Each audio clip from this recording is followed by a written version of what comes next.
Take a break from your busy schedule and join Harold Sala for Guidelines for Living.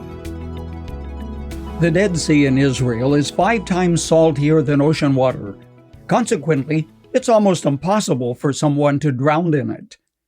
A certain visitor to the area, not knowing this, fell off a pier into the water and wildly began to flail his arms and legs because he couldn't swim.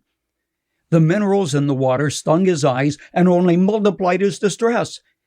After several minutes of churning the water, the man just gave up, thinking he would surely drown, when his body quietly began to rest in the water.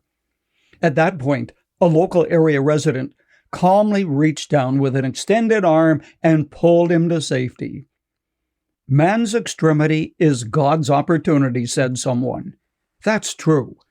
But getting to the point of exhausting your resources and your attempts to help yourself, allowing God to lift you out of your difficulty, is usually not without a great deal of struggle.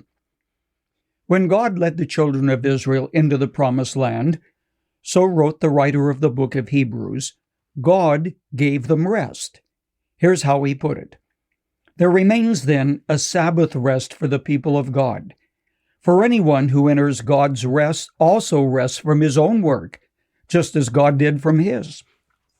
Let us therefore make every effort to enter that rest, so that no one will fall by following their example of disobedience.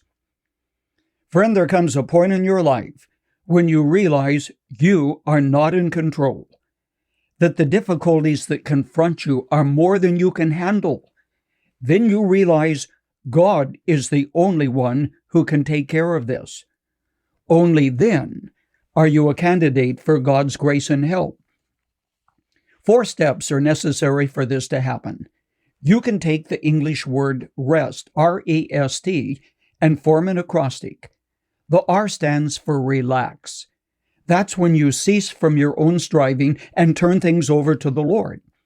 Like the man thrashing and flailing his arms, you're trying to do what only God can do. So the first step is stop and commit things to Him.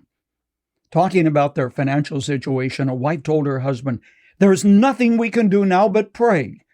Alarmed, the husband replied, "Has it really come to that?" The E in the word stands for enter into His peace. This is an act of your will, whereby you commit yourself to what God tells you about yourself, about the circumstances facing you, about your future. It's the attitude of the psalmist who said, "Yea, though I walk through the valley of the shadow of death, I will fear no evil, for you are with me." The S in that word stands for step out in faith. Why worry if you really believe God's in control? This, of course, means that you settle the issue of whether or not you believe God is big enough, powerful enough, and cares enough to do what He's promised to do in His Word. What you do after that is either a step of faith, or you turn around and head back towards the Egypt of the world. When God's people crossed the Jordan, there was no going back. Safety is not the absence of danger, but the presence of the Lord. The T in the word stands for trust.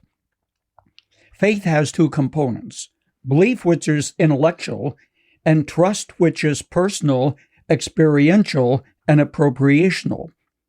It's what describes a cool response to a hot situation. It's turning off the lights at night as you say, "Lord, you take over the night shift. No sense in both of us being awake."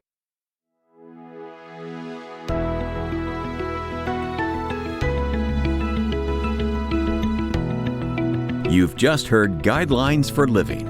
For more practical and inspirational messages, visit guidelines.org. If you find our devotionals helpful and would like to share them with others, consider supporting our ministry with a donation. Again, that's guidelines.org. Thanks for listening to Guidelines for Living.